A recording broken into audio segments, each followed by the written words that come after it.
bienvenidos en esta cuarta parte de la enseñanza de las 70 semanas de Daniel en el tema de la segunda venida de Cristo. Vamos a hacer un pequeño repaso de la clase anterior. Nos dimos cuenta desde la salida de la orden para restaurar el muro, que fue en el 445 en el gobierno de Artajerjes, que es diferente a la primera orden de Ciro, hasta el día en que Cristo entró a Jerusalén para presentarse en la Pascua judía del año 29, se cumplieron los 483 años exactos, estando gobernando la provincia de Galilea un idumeo desde el año 27 después de la muerte de Julio César, y fue nombrado por Octavio, el emperador César Augusto. Fue nombrado ese idumeo en el 27 exactamente para gobernar la provincia de Galilea, y en el gobierno de ese idumeo llamado Herodes el Grande nace el Señor Jesucristo. Ahora, todas esas cosas se cumplieron con una asombrosa exactitud, como lo hemos repetido muchas veces, y es importante que lo volvamos a decir todas las veces que sea necesario, que cientos de profecías se cumplieron en la primera venida, o en la muerte, o en la cruz de Cristo. Y muchas de ellas, usted que me escucha o que me ve, que estudia conmigo la palabra, sabe que es así. El lugar de su nacimiento, la forma en que iba a morir, cómo iba a ser prendido, dónde iba a ser enterrado, todas esas cosas, dónde iba a predicar, porque también decía: oh Galilea de los gentiles, sobre ti resplandecerá luz. Estoy parafraseando. Un pueblo asentado sobre tinieblas vio gran luz, y se refería a Galilea, donde él prácticamente ocupó 3 años de su ministerio. O sea, queda por sentado de que la profecía se cumplió exactamente al quitarle la vida al Mesías. Ahora, tendría que comenzar, como dije en la clase anterior, una semana más y comenzar, en una semana más terminar la profecía, pero el pueblo, vamos a comenzar por este lado. El pueblo, en el capítulo 1 de Juan: a los suyos vino, dice, mas los suyos no le recibieron. Mas a todos los que le recibieron, les dio autoridad o potestad de ser hechos hijos de Dios. Es completamente conocido el tema. Jesús fue rechazado por su propio pueblo. A veces alguien se pregunta que quién mató al Señor Jesucristo, que si fueron los judíos o fueron los romanos, y yo siempre he dicho que ninguno de ellos lo mató. Él entregó su vida, que es diferente. Dice: nadie me quita la vida, sino que yo de mí mismo la pongo, y vine para ponerla y puedo tomarla otra vez. Al fin de que Él vino para salvar a su pueblo, vino para cumplir con el pueblo judío, vino para cumplir con la profecía, vino para presentarse como Mesías a los judíos, para libertar a los judíos, pero ellos lo rechazaron. Ellos no creyeron en Él como Mesías. Ellos pidieron que lo crucificaran. Solo un pequeño remanente, porque no fue toda la nación de Israel, fue un pequeño remanente, porque los apóstoles son judíos, porque muchos judíos se convirtieron a Él, muchos creyeron en Él, tuvo muchos discípulos que creyeron en Él, pero la nación como tal rechazó al Mesías. Ahora, había un misterio, como lo llama el apóstol Pablo, escondido desde los siglos en Dios. El apóstol Pablo dice que si los príncipes, se está refiriendo a los príncipes de Israel, hubieran sabido que Él era el Mesías, no lo hubieran crucificado. Y si no lo hubieran crucificado, pues estábamos todos perdidos, porque fue en Él que fuimos salvos. Si hubieran sabido que era el Mesías, no lo hubieran crucificado. Y si no lo hubieran crucificado, pues estaríamos todos perdidos. El Señor, dentro de su plan maravilloso, tenía un misterio que fue revelado en ese momento. Tenía un nuevo pueblo con quien tratar. Tenía un plan que el apóstol Pablo dice: el misterio escondido desde los siglos en Dios. Ese misterio escondido desde los siglos en Dios era la gloriosa iglesia de Jesucristo. Ella estaba en el versículo 13 del Evangelio según San Juan, capítulo 1. En el principio era el verbo era Dios. Él en el principio con Dios, todas las cosas por Él fueron hechas, nada de lo que ha sido hecho fue por Él. todo fue hecho por Él, en Él estaba la vida, era la luz de los hombres. Más adelante dice, esa luz vino al mundo, en el mundo estaba, mas el mundo por Él fue hecho. A los suyos, al pueblo de Israel vino, mas los suyos no le recibieron. Entonces se abrió una puerta, mas a todos los que le recibieron. Y ahora sabemos que gentiles, judíos, iba a haber un pueblo nuevo. Ya no era gentil, ya no eran los judíos. Había un pueblo nuevo que estaba mezclado entre judíos y gentiles, que a partir de ese momento se llamaría los apartados o la iglesia de Jesucristo, el cuerpo de Cristo. Un misterio que maravilló a los mismos apóstoles cuando vieron que también sobre los gentiles se manifestaba el Espíritu Santo de Dios. Entonces el Señor comenzó el trato con un nuevo pueblo, con todo aquel que crea con todo su corazón que Él murió en la cruz, no solo por el pueblo judío, sino por todo el que decida creer que Él pagó por sus pecados. Y se empezó a conformar un pueblo llamado iglesia, que comenzó con los discípulos que en el Pentecostés recibieron el poder del Espíritu Santo, que vino la conversión por el discurso de Pedro de cerca de 7,000 prosélitos de toda Asia Menor que no eran judíos. Un prosélito era una persona de otra nacionalidad y no de vocación judía, pero eran prácticamente prosélitos porque se hacían prosélitos por los mismos judíos para venir a la Pascua, o sea, adoptaban la religión judía.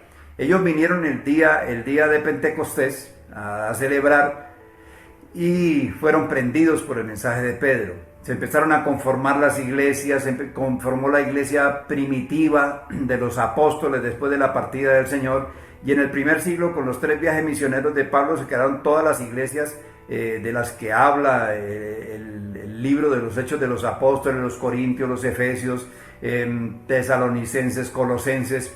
Todo eso tuvo que ver con los viajes misioneros de ese apóstol que fue llamado a los gentiles, que fue el apóstol Pablo. La iglesia comenzó a desarrollarse, a crecer, a entender la muerte de Cristo de mejor manera. En el comienzo fue una fe incipiente que todavía no eran capaces de diferenciarla del judaísmo. Habían mucho arraigo en las costumbres, como vemos en los primeros capítulos de Hechos, cuando Pedro obliga a los gentiles a cortarse el prepucio y a judaizar, como dijo Pablo. Pero hay que entender que era una fe incipiente. Ese Pedro del comienzo no era el Pedro que escribió la carta en el año 65. Ellos no podían aprenderlo todo de una vez, como es lógico. El Señor dijo, todavía tengo muchas cosas que decirlo, mas no la podéis entender, pero cuando venga el Espíritu de verdad, Él os guiará a toda verdad. Así que la iglesia fue fortaleciéndose en revelaciones, como las revelaciones de Pablo, las cartas de Pablo, las cartas de Pedro, todas las cartas de Pablo, Hebreos, al finalizar en el año 95 Apocalipsis. Pero la iglesia fue recopilando, creciendo, desarrollándose en el primer siglo en una turbulencia tremenda del imperio romano, de Herodes, del imperio romano de Diocleciano, de los emperadores romanos, de Calígula y de todos ellos que prácticamente desmembraban hasta el año 280 con Diocleciano, creo que antes de Constantino. Fue una tragedia, fue una iglesia perseguida, sufrida, especialmente Juan también, Pedro y Pablo perdieron su vida por el Señor Jesucristo, le entregaron su vida más bien por el Señor Jesucristo, como dice la Escritura. Y Juan también, el último de los apóstoles, en el año 95 exiliado por Domiciano. Fue una persecución grande, fue una iglesia fortalecida en el Espíritu.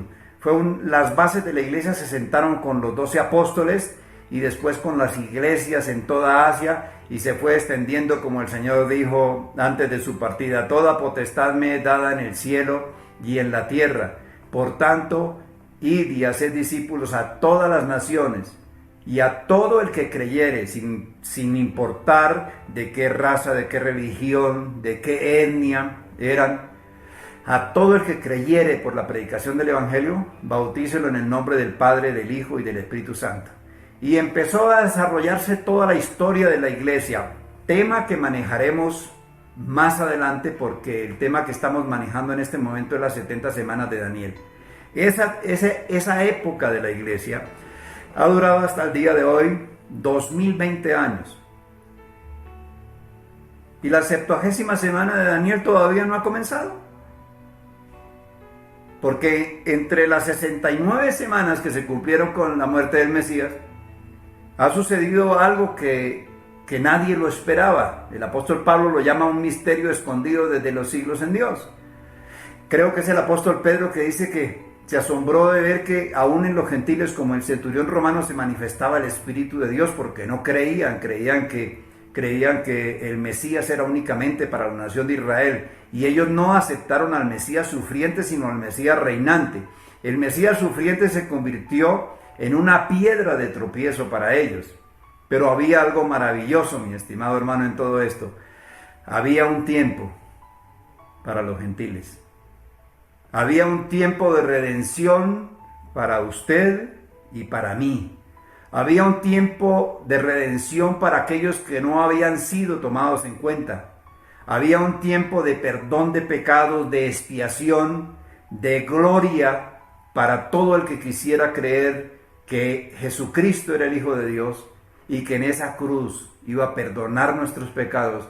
Y algo maravilloso, un ladrón en medio de su muerte, en el mismo momento de su muerte, fue salvo por el sacrificio de nuestro Señor Jesucristo, a quien dijo: hoy estarás conmigo en el paraíso.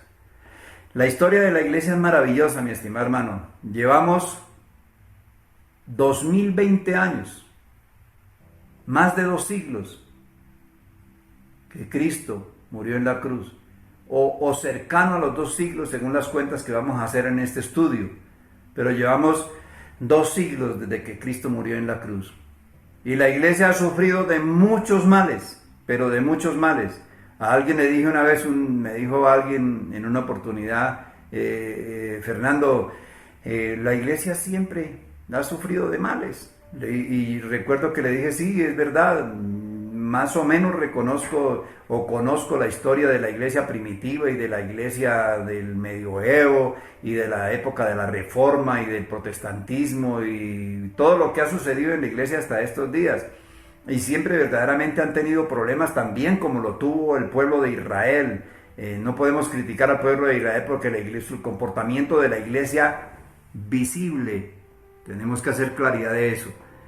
El comportamiento de la iglesia visible, de la iglesia nominal, de la iglesia que ven los ojos humanos o que reconoce el hombre, ha tenido muchos problemas. Ha perdido su identidad, ha sido recuperada por algunos hombres. Pero tenemos que entender que la iglesia durante todo ese tiempo no es esa iglesia visible, sino es de todo ese tiempo el remanente de todos los 20 siglos de los que verdaderamente nacieron de nuevo. Esa es la iglesia que Jesucristo está recogiendo. Esa es la iglesia a la que se refiere la palabra cuando dice que Él vendrá cuando haya entrado la plenitud o la cantidad de los gentiles que tenían que entrar en la salvación. Pero la iglesia está constituida de un grupo religioso no convertido y de convertidos también que se congregan. Eso lo explicaremos después, en otra ocasión o más adelante en este estudio. Pero la iglesia se interpuso entre las 69 semanas de Daniel y la última. Había un pueblo a quien salvar. Un tiempo que se ha dilatado en predicaciones, en pastores, en iglesias, en esfuerzos misioneros para ganar gente para Cristo, que se conviertan a Cristo. Cristo ha sido predicado, tergiversado, perseguido, ha sido utilizado para ganar dinero. Se ha instaurado, se ha acomodado dentro de las iglesias un Cristo diferente al que muestra la Biblia. El Señor ha enviado hombres para que hagan una reforma, para volver otra vez a la verdad. Nos invita siempre a volver por las sendas antiguas. No somos diferentes al primer pueblo, sin duda alguna, pero va llegando un tiempo de esta iglesia que también proféticamente ha sido señalado. Y lo curioso es que todo el tema que estamos viendo, el de la iglesia, el de los gentiles, el de la profecía de Daniel, el de las generaciones desde Adán, Son como saetas que se disparan a un mismo blanco desde distancias diferentes en el tiempo y todas dan en el blanco. Al término de la iglesia, cuando la iglesia sea llevada de este mundo, como lo dice la palabra, cuando seamos transformados, cuando el Señor venga por nosotros, cuando seamos glorificados en la primera resurrección, como dice el apóstol Pablo en 1 Corintios 15, 52, en un momento, en un abrir y cerrar de ojos, a la final trompeta, seremos resucitados. No todos dormiremos. Y hay una esperanza de ser arrebatados con el Señor, porque la Biblia lo dice, 1 de Tesalonicenses, en un momento, en un abrir y cerrar de ojos, seremos arrebatados con el Señor. Y el Señor sacará a la iglesia, la librará de la ira, porque mi estimado hermano, la 70ª semana de Daniel, la 70ª semana de Daniel, de la profecía,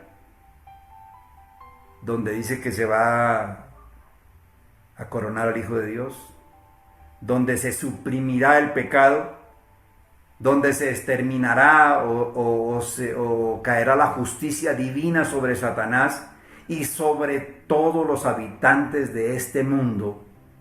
Esa 7ª semana de Daniel, para que todas las cosas se cumplan, estaba en un espacio, en un espacio dilatado de 2000 años, en el cual entró la iglesia.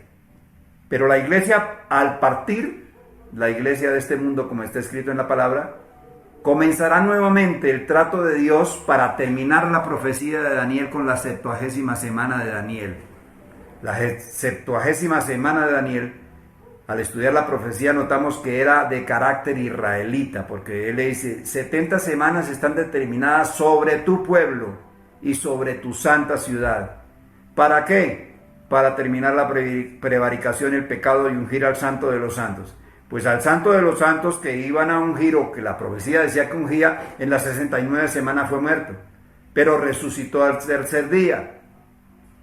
Pero fue glorificado y levantado a los cielos delante de más de 500 personas galileas, para testimonio y de los apóstoles.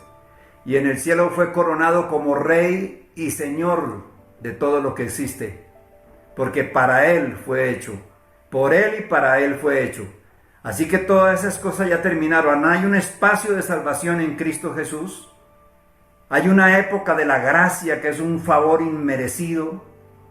El Señor se acordó de nosotros, mi estimado hermano. El Señor se acordó de un pueblo que no le buscaba. Fuimos hallados por Él, no le buscábamos, fuimos hallados por Él. Este tiempo de la iglesia es necesario que lo miremos, porque también muestra la segunda venida de Cristo. Lo muestra claramente. Así de que se juntan las dos, el fin de la iglesia y la 70ª semana de Daniel. Y al notar nosotros la unión de esos dos temas, podemos decir, el tiempo está más cerca que cuando imaginamos. El tiempo de la iglesia se agota, mi estimado hermano. Se puede demostrar por la palabra. Se puede demostrar por el transcurso de la iglesia y su comportamiento, que también en la Biblia es expresado. Está a punto de terminar, está a punto de partir la iglesia, está a punto de ser arrebatada, mi estimado hermano, nuestra gloriosa esperanza, dice el apóstol Pablo. Y el Señor entrará, como se lo dijo a Daniel, a cumplir con la última semana de la profecía de Daniel. Y en la quinta parte vamos a mirar más detalladamente qué sucede en esa semana, qué es lo que está por suceder en esa semana. Y lo vamos a mirar en la quinta parte de esta enseñanza. Que el Señor lo bendiga. No deje de repasar el estudio, no deje de abrir su Biblia cuando lo estamos haciendo, y la puede repetir todas las veces que usted quiera. Para eso está. Y qué alegría de que podamos compartir la Biblia en casa, de que podamos abrirla, de que esta tecnología nos ponga en sus propios hogares, con su familia, una bendición para todos los que lo oyen. Es una inmensa alegría poder hacer esto. Es maravilloso poder llevar la palabra del Señor. Le deseo de todo corazón que el Señor le dé entendimiento en todas las cosas, que aprenda más de la Escritura, y a los que me están oyendo, que no han entregado su vida a Cristo, que no han reconocido a Cristo como su Salvador, que viven ausentes de Él, que lo han oído pero no han entregado su corazón, o no han aceptado más bien la justicia y el perdón de Dios. Les invito a que lo reconozcan como su Señor y Salvador, a que se arrepientan de todo corazón, porque el arrepentimiento no es dar un giro de 360 grados y quedar haciendo lo mismo, sino de 180 y darle la espalda al pecado. Entonces le invito, aprovecho este momento para invitarlo a entregarle su vida a Cristo, para reconocer a Cristo como su Señor y Salvador, para pedirle perdón y para ser parte de esa gloriosa iglesia que está a punto de partir. Que el Señor me lo bendiga con todo mi corazón de deseo.